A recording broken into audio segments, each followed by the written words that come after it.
విక్రమ్ బాబు అండి. నా ఊరు ఎర్నగూడెం, దేవరపల్లి మండలం, గోపాలపురం కాన్స్టిట్యున్సీ. నేను నిన్నటి రోజునాడు జగన్ గారు రైతుల కోసం వచ్చిన ఆనందంలో ఆయన దగ్గరికి రాగానే ఒక కారు పక్కన ఉండగా కారు ఎక్కి నేను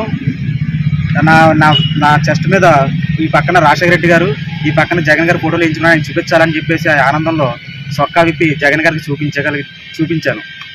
ఈ లోపల టీడీపీ వాళ్ళు వేరే రకంగా పెట్టి ట్రోల్ చేస్తున్నారు నన్ను.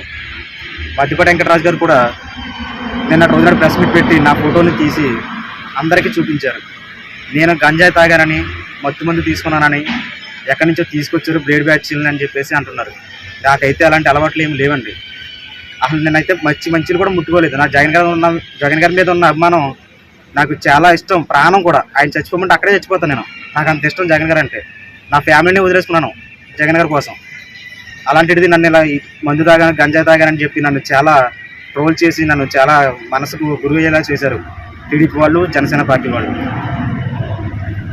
శ్రీరాముడికి హనుమంతుడు గుండెల మీద శ్రీరాము గారి ఫోటో వేసుకున్న ఎంత అభిమానం ఉందో నాకు జగన్ గారు అంటే దేవుడిగా అంతకంటే ఎక్కువ.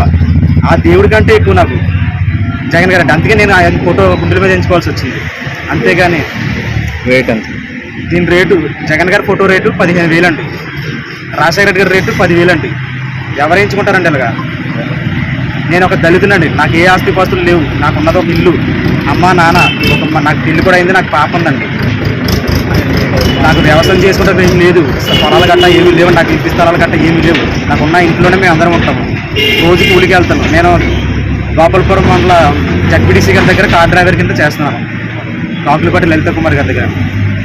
ఇదే నా డ్యూటీ, రోజు వెళ్ళి రావడమే. అంతే తప్ప నాకు వెనకేసుకునే డబ్బు ఏమీ లేదు. ఈ గంజాయి మందు ఈ అలవాట్లు నాకైతే లేవండి. గంజాయి అలవాటు అయితే అస్సలు లేదండి. ఇప్పటికైనా గుర్తుపెట్టుకోండి టీడీపీ వాళ్ళు.